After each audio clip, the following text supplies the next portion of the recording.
welcome to the chat. Welcome, welcome, welcome, everyone. Lovely to have you here, Rach. Thanks for joining. So, is it all right if I just say how we know each other? Of course it is. Go for it. I was like, crikey, we've known each other a long time. So I met Rachel when I was teaching mother and baby yoga in Worthing, where I live now. I went away and moved back with her son, Finn, who is now 15? 15. I was going to say 14, but I always forget how much time has gone, so I guessed 15. Okay, so 15, and used to come with his little amber beads on. I remember that very clearly. And his cloth nappy. And we've known each other since then, haven't we? And you've been my herbalist pretty much since then. And I remember you consistently telling me to cut down coffee, and I occasionally do, but I just drink your herbs and coffee, really. I have actually finally halved it. I have finally. Keeping it real, keeping it real. I feel a lot less mental. So yeah, so thanks for being here. Do you want to introduce yourself with regards to herbalism? Well, anything really. Yeah, of course. Hi, everybody. So I'm Rachel Boon, naturopath and medical herbalist, and I've lived in sunny Worthing on the south coast for the last 17 years, and I've been a herbalist and naturopath for 17 years now. So it's a pleasure and an honour to help women and children of all ages with their hormonal health, their digestive health, their mental and emotional health through herbs, which are in my lovely dispensing cupboard here. I love that. And through naturopathy and nutrition, because a lot can be done. A lot can be done to alleviate suffering, and it's a pleasure to help those who want to work with me. Yeah, lovely. Thank you. And I think maybe we could kick off with that last comment. There is so much that can be done naturally, can't there, to alleviate suffering, and it's not really out there because obviously it's natural is more difficult to monetize. That could be a whole nother chat. One thing I've really noticed in the media recently is the push for HRT. I was thinking about we go stages through the life cycles of women, but this has just jumped in my head because I was ranting to it about my partner the other day, how irritating it is that there was a celeb saying everyone should have access to HRT, and like that was the only option. I mean, good for you if it works for you. I haven't given that a crack yet. I might do. I'm open to it. I felt like there was this huge window of opportunity to let people know about natural remedies too. But I can't, apart from people like yourself and like smaller businesses letting people know, that there doesn't seem anyone pushing that in the big media. Have you noticed that? No. Well, are you talking about the Davina documentary recently? Is that what you're referring to? That was going on. That sounds derogatory. I didn't mean it like that. But the implication I felt was the only option is HRT for menopause. Yeah, so as you can imagine, I've got a lot to say about this, and we've only got half an hour. But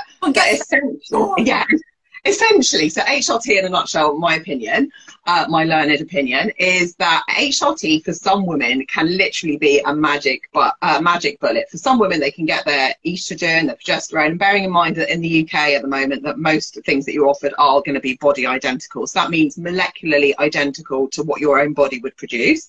So it's got a lot better than it has been in the past. Basically, so some women... It can always need to be pharmaceutical. Pardon me? Would that always need to be pharmaceutical if it's the just said, which I've already forgotten? Yeah, body identical. Yeah, so when you say pharmaceutical, that sort of has a little bit of a negative slant to it, isn't it? But body identical is basically molecularly identical. So it's just synthesized in a lab to be the same as our own endogenous estrogen. So our endogenous estrogens and progesterone and testosterone are the ones we produce ourselves. And obviously the ones we get in HRT, obviously that you take orally or transdermally or as a pessary or as a spray, they're just molecularly. So I guess, yeah, in answer to your question, they do have to be pharmaceutical. I don't know of anybody taking them in a non-pharma way for HRT itself. Yeah.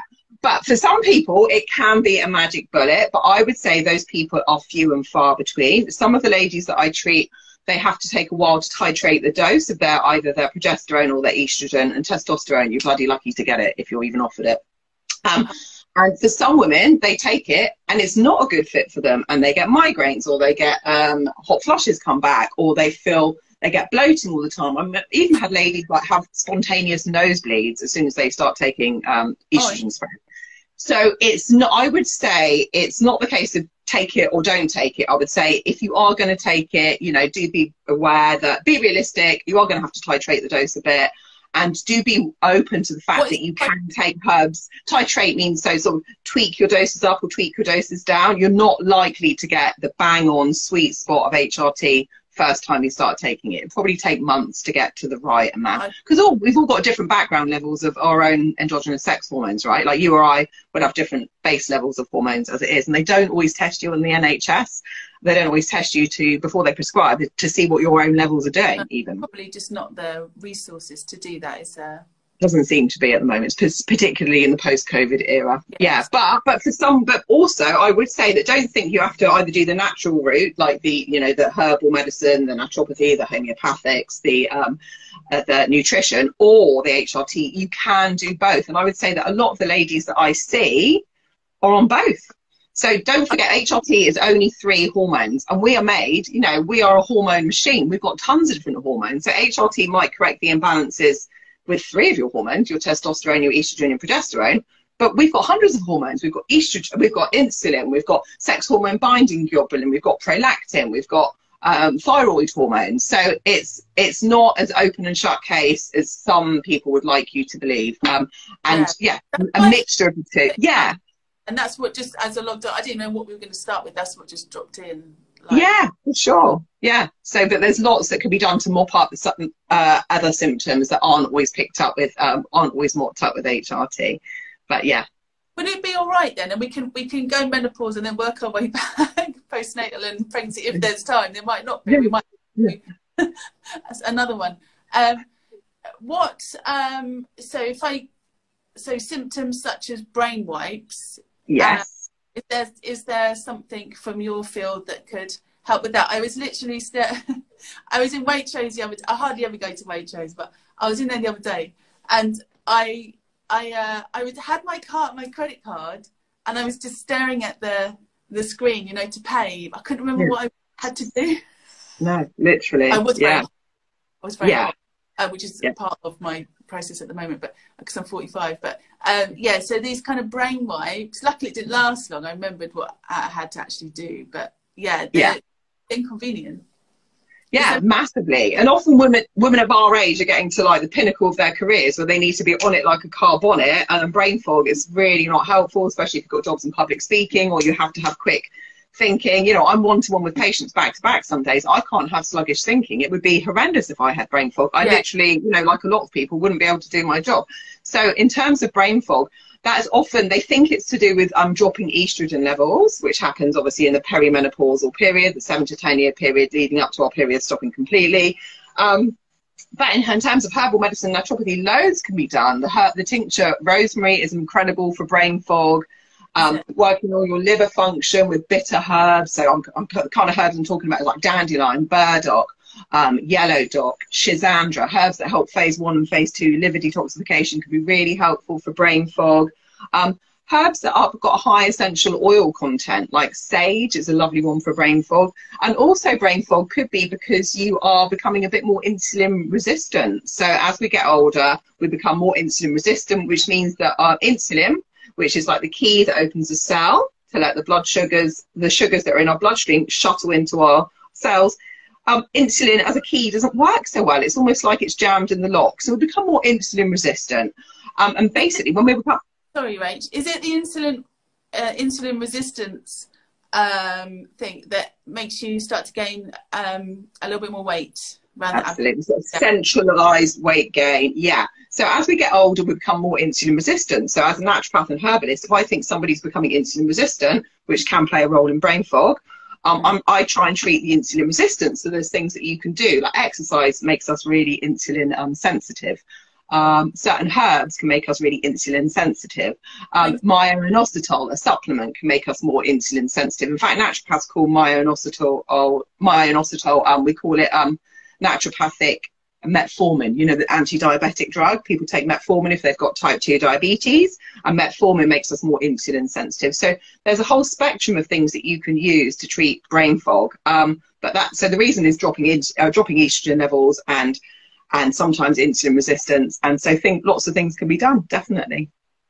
Okay, cool. All right. And for someone that's watching this, if we could give them like a quick go-to, they could literally cut down some dandelions and make some tea with it, couldn't they? They could. They'd get in their garden like I do with my guinea pigs, and they could pick up some dandelion leaves. They look like the ones with the little teeth on the outside, and you can just wash them and put them in a salad, you know, with your rocket, your sun-dried tomatoes, your olive, your avo, squeeze the lemon juice, bit of balsamic, Bob's your uncle. You could just eat the dandelion leaves. Or you could take a dandelion tincture, which you could get from Neil's Yard or myself. Or you could take some myo-inositol. It's a very safe supplement. You can get it online. Yeah, really safe supplement to take. And there's loads and loads of studies to say how it helps with insulin resistance. What's the last supplement you just said? It's myo, MYO hyphen inositol, INOSOTOL.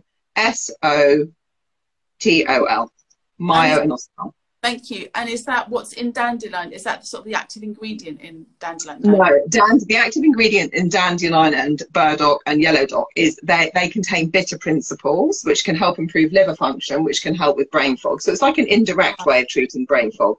But myo-inositol makes you more insulin sensitive, which is the opposite. So you've got insulin resistance when the blood sugars can't go into the cell where they need to go.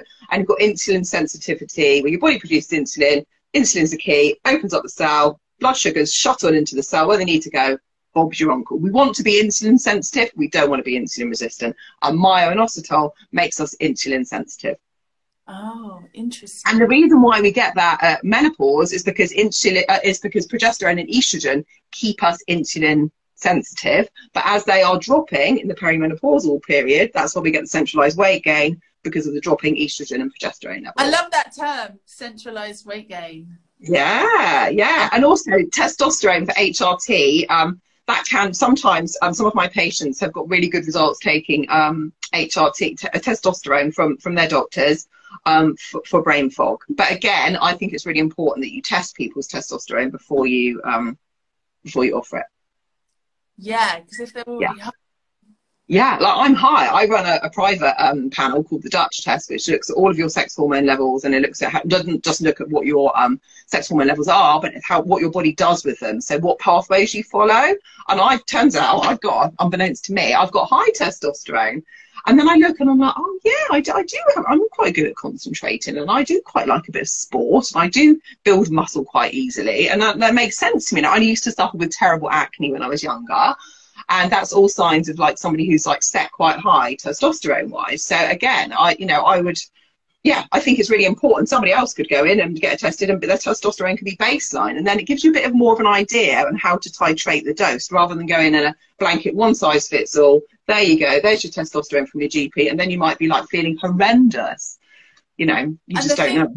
The thing with going to the GP is it's, I know from getting medication for other challenges, is you get given the medication and then that's it. There's again, there's lack of resources, which I totally understand, but you're then on your own and you can self-medicate, you can change it. There is no follow-up whatsoever. Unless you put your own hand up, they leave you out to pasture. Yeah. Yeah, so that's challenging. Whereas, when I come and see you, I've got some tincture in the kitchen, which I need to have after this actually. I've not had it yet today. You'll check in, see how it is, and I know I can just ring you and, you'll help me with it or whatever. And that's sort of, and I know it's bespoke to me, and not even mean general, like to the last consultation. Yeah. Obviously, we're always changing. So that's, I really love that about what you do, that we can do that. But like you say, it might be for some people a combination of prescribed medication and your work might do well for some people. So yeah, and what I really want to get across to your listeners is that don't feel that you've got to choose one or the other. As women, it's important for all of us to know that we've got choices. It doesn't have to be one or the other. You can do both. But if you go and see your GP and say, can I take herbs alongside this HRT? the chances are your GP, who doesn't have a special interest in herbal medicine, they'll say no, or I don't know, because they don't know, so they don't want to put their neck on the line. But you can, of course, basically. can't possibly on an individual, assessed by an individual, case by case basis. But most people can take HRT and herbs and have dietary interventions at the same time and take supplements. Yeah. Thank you. And could you just take a moment to explain the difference between perimenopause and menopause? Because these terms are interchangeable. Okay. Yeah. Yeah, totally. It's vague for everyone. Yeah. So if you wouldn't mind just taking a moment to explain that, that'd be lovely. Yeah, no worries. So it sounds like it sounds like I'm being really pedantic, but it's really important that when you're discussing perimenopause with somebody, that you're talking about the same thing. So essentially, strictly medically speaking, perimenopause is a 7 to 10 year period leading up to a time where your periods have stopped for 12 months. Okay, so 12 months and 1 minute past midnight that you've not had a period, right? That in that day you are a menopausal woman, strictly. So for those 24 hours you're menopausal, and then the next day you're in the post-menopausal period. Okay. So when we go, oh my god, hot flush, oh my god, I want to kill my partner for breathing heavily, oh my god, my periods are flooding out of me like Niagara Falls, that symptomatic period is generally the perimenopause. But we go, oh, menopause nightmare, whereas we should be going peri-nightmare, because that's the perimenopausal period. That's the time of high and fluctuating hormones. Our hormones don't leave the building nicely like that. They go out like hooligans. They go out like that. That's a really metaphor works for me. Yeah. Yeah. And so it's a 7 to 10 year period of mind and body recalibration. Okay. If you're one of the ladies that's unfortunate enough to have undergone a total hysterectomy, where you've had your ovaries and your womb removed, then unfortunately you go into overnight surgical menopause, which is a massive adjustment. But most of us who are going through the perimenopausal period, right? So common, yeah. Especially, and for some women, it could be a lifesaver if you've got, awful adhesions and endo or adenomyosis. It was just standard. Just whip it out. You don't need it anymore. Yeah, I know. Awful. So they go into that overnight shock. Imagine the shock of having hormones that are up here to here within 24 hours. The rest of us have got a 7 to 10 year period. So of fluctuating hormones as they leave the building, but gradually getting lower. But so the average age in the UK the average age of menopause in the UK is 51. So that means when you haven't had a period for 12 months and like 1 minute past midnight, you're officially menopausal. So, but I would want to say as well, as a common misconception, then that's it then, you don't have any other bleeds. 20% of women actually, even though they're post-menopause, so they've not had periods for 12 months, 20% of women will get a bleed after that period. And it should always, yeah, I know, it's a common misconception. And so it should always be investigated. I mean, 9 times out of 10, it'll be absolutely fine. It'll be because you might have had sex, and because we get a bit drier downstairs, it might be to do with some friction, vaginal atrophy, genitourinary syndrome of menopause. It could be a number of sort of reasons that are not really like pathological, but you should always investigate it. But say if you're listening and you're a woman who's not had a period for 12 months, you're like, that's it, I'm postmenopausal, I'm never going to bleed again. Just to say, plant seed, you might, because 20% of women do. So I just wanted to put that out there. I had no idea. Okay. So that those stats then, so 51. Then you're in the UK. Menopausal, and this is obviously an average statistic. Yeah. So then from 40 to 40, the end of 49, that's for a lot of people, they will be perimenopausal. Because I've suggested to a couple of clients that are mid sort of early 40s, when they're saying, oh, I just got brain fog and I'm so hot, and I say, mate, you might be perimenopausal. They actually get offended sometimes. Yeah. I'm not that age yet. They're thinking menopause. Yeah, they're thinking menopause, Sal. Exactly. That's why I think it's really important we get the terminology correct from the off, right? And also, I would say that, I often say to patients as well, I see a 39-year-old lady the other day, and she's like, my periods are regular as clockwork, 27, 28 days, 4-day bleed. But, I'm getting hot flashes, my brain fog is horrendous, I can barely do my job, I'm suffering with awful fatigue. And I'm like, that sounds like perimenopause to me. And as you say, they're shocked because they don't think they could possibly be in the perimenopause period, because they're still getting regular periods and regular bleeds. But behind the scenes, your body is doing an amazing job. It's not always a comfortable job, but it's doing an amazing job of recalibrating to a lower hormone state. And it's not just your body that needs to recalibrate, it's your mind as well, because estrogen is massively addictive for the brain. Okay. So it's almost going through like a withdrawal, a gradual 7 to 10 year withdrawal period. Yeah. Okay. And then there's okay, so if I just circle back round to two other really common symptoms. So we mentioned about brain wipes just for a few moments. Yeah. Heavy bleeding and hot flushes. Are there like a couple of go-to herbs for completely? Yeah. Experiences? Yeah. So herbal medicine is brilliant at treating hot flushes. I would say got about a 90% success rate with treating hot flushes. So the kind of herbs I use, and again, I choose them based on the patient's case history, if they're on HRT or not, what their diet's like, what their lifestyle's like. So don't just go out and buy all of these, because they won't, you know, some of these will be a good fit for some people and some of them won't. But the herbs that spring to mind for hot flushes are sage is amazing. You know, you can take it in a tea. It tastes filthy. You can take it in a tea if you want. I give it to people in tincture format. Like, so tinctures are alcoholic extracts of herbs, and like you take, and you just take it off the spoon. Very easy. Don't mess up your kitchen. Nice and easy. So sage, black cohosh, that's another really good herb for help reduce it. Black cohosh, yeah, it's the #1 HRT alternative in Germany. Like Herbalist, yeah. What's that? Sounds like it needs to be smoked. I don't know. Exactly. Anyway. It probably was by like the Native American Indians, you know. Oh, that's where it does come from over there. So so black cohosh is amazing at hot flush, reducing hot flushes. Again, there's some contraindications with black cohosh. If you have got pre-existing liver complaints, you have to be careful with that. So again, probably speak to a herbalist before you take black cohosh. Red clover is amazing at reducing hot flushes. Okay. And what's the other herb I use for hot flushes? Schisandra, which is like a Chinese herb. It tastes like berries. It's like almost like a berry ketchup. It's lovely, and that's really good for reducing hot flushes. And what else do I use? Sometimes I use Angelica sinensis, which is it's like a Chinese medical herb. It's called dongquai, and it's like a blood tonic, and that can be really good for reducing hot flushes too. But the main things with hot flushes, we talked about herbs. You know, I've given you 4 herbs there, but diet and lifestyle. So coffee, major hot flush trigger.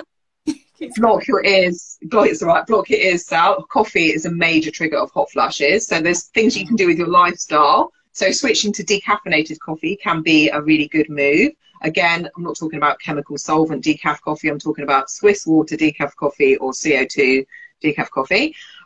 Also alcohol, again, cover your ears, guys. Alcohol is a major trigger for hot flushes, and also stress. Anything now, it's not working. Yeah, that's the thing. We sort of get to an age where we're like, do we want the booze? Do we want the hot flush? You know, it's kind of, so booze is a massive hot flush trigger. And what's the other? Yeah, stress. So people will notice that if they've had a stressful Zoom call, if they've had to send a bit of an email where it's been a bit conflicty, or if they've had a run-in with their partner or kids or somebody in the street, they'll get a hot flush afterwards. So stress can be a trigger. So yeah, it might not always be hormone related. It could be environmental. So yeah, reducing those things. What, babe? What's that? That people are really irritating you. And they can be irritating AF. And when we've got when our progesterone and our estrogen levels are lower, we're more sensitive. So they act as almost like buffers for us. So stuff that people wouldn't say to us, stuff that people would have said to us in the past that wouldn't have offended us, that would have been like water off a duck's back. Now people are saying stuff, and it reaches us, because I mean, estrogen and progesterone are neurosteroids. They're designed to make us feel good. They're designed to get us laid once a month, for God's sake. So think of estrogen and progesterone as, think of the Ready Brek kid. You've got this lovely sort of orange protective barrier going, like this orange protective glow all over you. Oh, that's us in the past. Yeah. I know. Like 70s. Yeah. So estrogen and progesterone give you almost like this protective buffer. They make you feel good. They make you really resilient. They make you resistant. And then when they gradually exit stage left, you're left a bit more raw, a bit more tender, a bit more real. We're not buoyed up anymore by these wonderful neurosteroids. We're left in our raw, au naturel condition. And so things do become, we are more sensitive. And so it's learning to live with that low hormone state in the best way you can, or taking HRT, or taking herbs, which can help your body with your own endogenous self-produced sex hormones. or simplifying, well, and or simplifying your life a little bit, maybe. Yeah. Deadwooding people that don't make you feel good, making changes with your career that work for your lifestyle right now. And a lot of people always say to me as well, they say, oh, but Rach, in the past I used to be able to, you know, do this for a week and I'd lose weight and my skin would clear up, and now it doesn't work for me. And I'm like, there's no point comparing yourself now with yourself 10 years ago, because metabolically you're it has no value. You're a completely different person, you're in a completely different hormone state, your lifestyle's probably different, and your job's probably a bit different, and your kids are older, so it's kind of, it has no value. We all do it, but it has no value. There's no point. You've got to look at what you're dealing with right here, right now, and make the most of that as best you can. Yeah. What I have found is, I've just realised this, I don't know why on Instagram Live it just drains my battery. I've only got 20% left, but I think we'll be okay. Oh God. What I have found is, and I've actually found it quite empowering, because there's obviously a lot of negative talk about perimenopause and menopause. I don't think we're going to have time for pre and postnatal, but another one in a couple of weeks. Is that I'm just more like meh to stuff. I'm less reactive actually at the moment, and I'm finding quite, there's so many flies coming from my garden just now. It's my hormones, drawing them in. It's my head.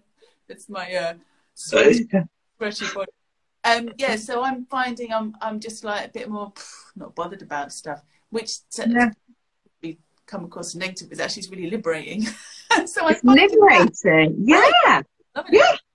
And like not giving a toss about things anymore that you might have sweated a bit about before, sort of letting go of that. I seem to be recognising more what's out of my control, so there's no it's quite a nice place to be. Yeah, totally. Hormonally, like for me to be like that, but you probably have explained it. But there's a lot of names. I'm like, whoa. So okay, so sorry, just while we've got time. What was the other one I said? I've just had a brain. Oh, so it was about hot flushes, wasn't it? And we done hot flushes, and what was the other one? What's that? Heavy periods. Heavy periods. Okay, so much can be done for heavy periods. We'll start with conventional, actually. If you take ibuprofen, sorry, about 94 messages are coming through. If you take ibuprofen to help with heavy and painful periods, we'll do heavy at the same time, painful at the same time.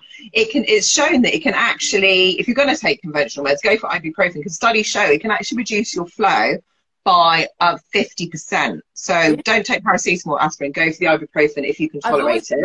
Ibuprofen for some reason, so I'm glad to hear Fantastic. Ahead of the game. The other thing I would say is that it's cheap as well. Yeah, for sure. So heavy periods, a lot of people aren't really sure what a heavy period is, but like this is like a 500 ml bottle. Some women bleed more than 500 mils per period. The average period is about 70 to 100 mil. Now, I would say mine's probably not even 70. It's like, you know, it's not very light. But some people literally produce 500 mil per 5 or 6 days or 7 days of their period. So you can imagine. So if you're changing your tampon or pad every hour and they're completely soaked, I mean, if you're having to double dose, having to do tampon and pad, you know, you could probably classify yourself as having heavy periods. First and foremost, I would always suggest getting investigated, maybe going for abdominal ultrasound or a transvaginal ultrasound, just to rule out any sinister pathology. If there's nothing in there, if there's no fibroids or cysts or causing any heavy bleeds, and if the doctor doesn't think it's endometriosis, I mean, that's a topic for another podcast. But if you just think you've got textbook heavy periods with no endo or no sinister pathology, then the things that you can take are zinc. So zinc citrate's a really nice, gentle supplement to take. It's not expensive. You would just take it in the evenings after your main meal, because high potency zinc can make us quite nauseous. So you'd want to take like 30 to 50 mg of zinc citrate. That can be really good for heavy periods. The other thing that can be really good for heavy periods is heavy and painful periods is magnesium, because it's nature's tranquilizer. It's antispasmodic. It's very soothing. It stops cramps in our gut, and also magnesium makes us it's very anti-inflammatory. And it helps, and zinc as well, flashing back to zinc. Zinc has sort of a modulating effect on prostaglandins, which are thought to cause painful periods. So that's another reason why zinc and magnesium are like your go-to heavy and painful period supplements. Okay. And then herbally, I would say, I'm just thinking, what else for heavy periods?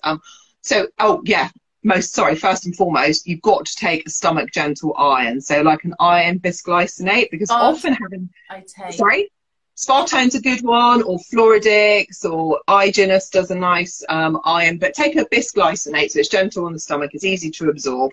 But basically, if you take iron, if you've got heavy periods, the chances are you're anemic. And if you're anemic, the chances are you're going to have heavy periods. So it can be part of the vicious circle. So you need to brain wipes with anemia, can't you? Yes, that too. Yeah. So iron is a good one for help building up your hemoglobin, building up your stored iron, your ferritin, helping with the brain fog, because you won't be, if you're anemic, you're less likely to have the brain fog. So iron is super important for heavy periods. And then herbally, the kind of herbs that you can take, like in the form of a tincture or a tea, nettle is a wonderful blood tonic. Nettle tea or nettle tincture. For heavy periods, and heavy and painful periods, cramp bark is amazing for heavy or painful periods. Lady's mantle is one of my go-to for heavy or painful periods. Okay. Again, you can take a tea or tincture, and my other one would be my go-to would be yarrow, which is actually in flower at the moment. So make yourself a lovely yarrow tea or take a yarrow tincture. Again, get it from Neil's Yard or from your local dispensing medical herbalist, such as myself, or Andrea is in Worthing as well. And yeah, so there's lots that can be done. Absolutely. Don't suffer with heavy periods. You can really do a lot. Okay, yeah, because you just sort of get led to believe you have to put up with these things.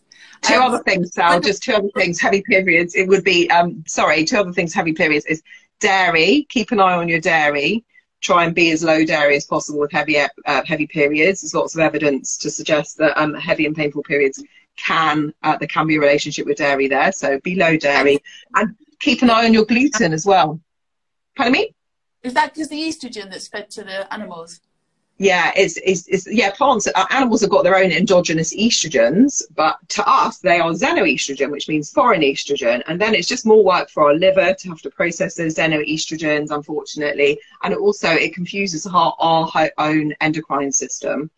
So yeah, if estrogen is an issue for you, if high estrogen in relation to progesterone is an issue for you, because high estrogen in relation to progesterone is normally the underlying root cause of heavy periods, if there's not any underlying sinister pathology. So you can help yourself by going dairy free. Okay, amazing. Yes. All yeah. Right, cool. So just woo, my brain is swimming with all this information.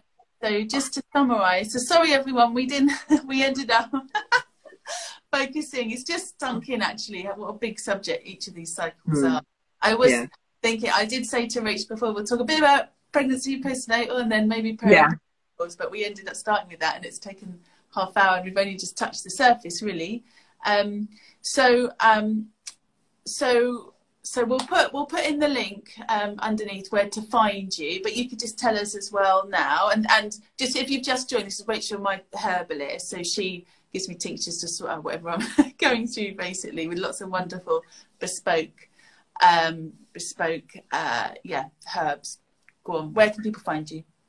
Oh, so I hang out on Instagram at Naturopath Herbalist, or my website is rachelboon.co.uk. So book in for a free discovery call if you want to talk through your own specific perimenopause, menopause or postmenopause issues. Or if you're somebody that's not even at that phase yet, if you or your daughters might be suffering with heavy or painful periods, please don't suffer in silence. If you want to go down the natural route, there's loads that can be done. If you want to go down both routes at the same time, again, you have options. But just always remember that you are unique, and you don't deserve just an off-the-shelf treatment. You deserve for a treatment plan to be tailored to you. And yeah, there's lots of us out here that are specialised in women's health, and I basically treat heavy painful periods and perimenopausal issues every day of my life, like day in, day out. Is what I do. Yeah. I love to do it. So it's a pleasure. In fact, book in for a chat. And you have a clinic in Worthing, so if people prefer in person, they can also chat with you. And just I'd like to also say that your prices are very reasonable. So this isn't going to be like hundreds and hundreds of pounds, which some people are monetizing the menopause thing at the moment. But you are extremely reasonable for what you do as well. Just to thank you very much. No pressure. There's not even a newsletter. I don't even get a newsletter from you.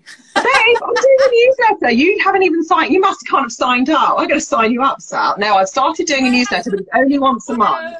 You inquire to business and then they're just hammering you. I hate them. Can't bear it. Yeah. Which I like. Yeah. Yeah. Oh, so thank you for your time. I hope that's given everyone a little bit of insight. And for those of you that are more interested in the earlier women's life cycles, pre and postnatal, well, that can happen at the same time as perimenopause, of course, and that's happening more and more as well, isn't it? Pregnancy. Yeah. That's yeah, absolutely. Maybe we can just do another Instagram live, or you can message Rachel directly to get some.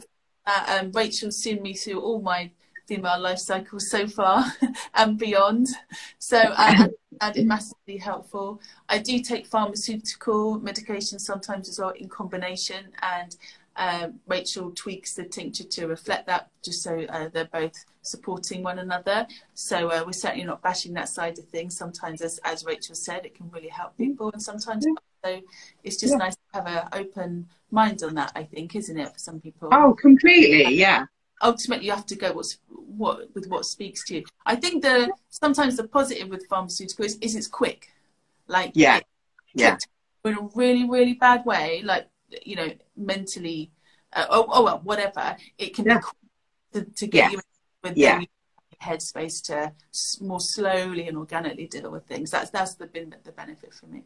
Anyway, thank you again. We'll put it up on the grid, and then maybe you can repost it, Rach, and let's do another one. Maybe we'll kick off with pregnancy next time and how healthy. Oh, that would be lovely. I love talking about pregnancy. Yeah. Lovely subject. Yeah. Oh, nice one, Sal. Thank you. Thanks, Rach. Okay, have a great day. Everyone. Take care. Bye. Have a great day. Bye-bye.